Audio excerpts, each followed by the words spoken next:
hello everyone. My name is David Boucher, and welcome back for day 4 of this 6-month life chronicle. I promised you on day 1 that you might see some set changes, and we do in fact have one today. I'm in the office of the condominium I live in.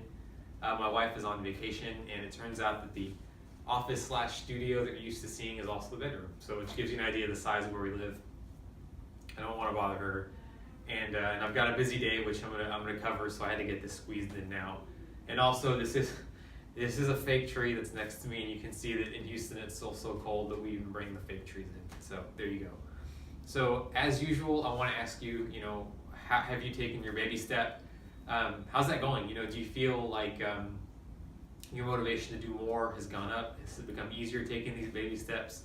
Let me know in the comments. And if you haven't, again, get going. We're still early days, and I want to make sure that at the end of the 6 months, everyone that's followed along has something tangible that they can show from having stuck with me for that whole time. So I mentioned that today is a busy day, and this is great. I mean, this is exactly what I was hoping for. I keep saying that I wanted to make sure I started 2018 on good footing, and the start of this week, I was getting things done, but then commitments started coming in, and they really started coming in. And so today I woke up, I worked out, I journaled, which is something I'm going to talk to you about more. So I actually, pencil to paper journal every morning. I'm doing this video, obviously, and then I've got lunch with one of my favorite managers from past job, which, he got back in touch with me through the article, which was great.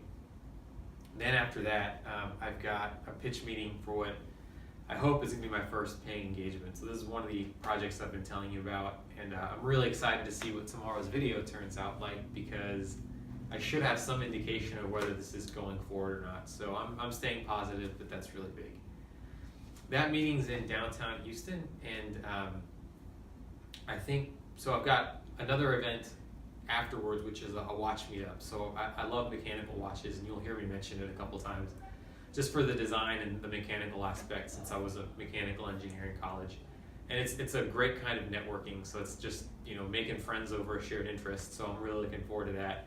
And then prior to that, because, they're both downtown and I've got like 3 hours to kill, I'm gonna work on some of the research that I promised another potential clients. So, really busy day. I couldn't be more grateful that all this is happening, because it means that when things really start to move forward. I mean, it's kind of a weird year since people's vacation is actually ending, second week of January. But when things really start to get back into motion, I'll have done, everything I can to make sure I've primed the pump and gotten myself on good footing for the rest of the year. If I had to change that into something that would be a takeaway for you guys, it would be just, say yes to things, right? I mean, if you haven't seen it, there's a funny movie that Jim Carrey made called Yes Man. And the idea is, he's kind of down on his luck, and he goes to a conference, and it changes his life because he's convinced he has to say yes to everything. Now, I don't recommend that you follow that path. You have to be a little bit discerning, and especially now where, I've had such success with the article that if I said yes to every offer and meeting, I just wouldn't be able to get anything done for the project work, which is really important. But I've also, in my life, always not so much looked at the immediate, I don't want to do this, and I've always focused more on I should do this because where does it lead me? And from doing that, I've picked up all these skills that I can now market, and I've met all these people that I can talk to.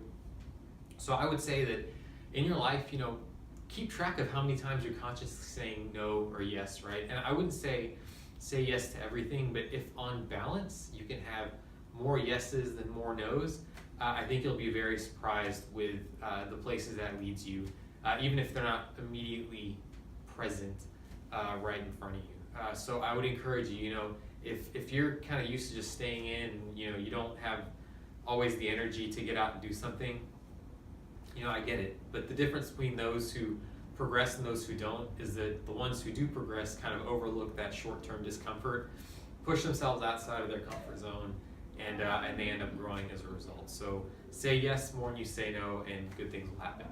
So with that, please, if you're liking these, do leave your questions and comments. I've seen people post some really good comments and questions so far, As you can see, I've replied to all of them. So please, do interact with me, do leave topics for videos, and I look forward to keeping in touch with you guys that way. But before I leave and let you go until day 5, I want to encourage everyone to take that next baby step, and we'll talk to you all tomorrow. Thanks so much.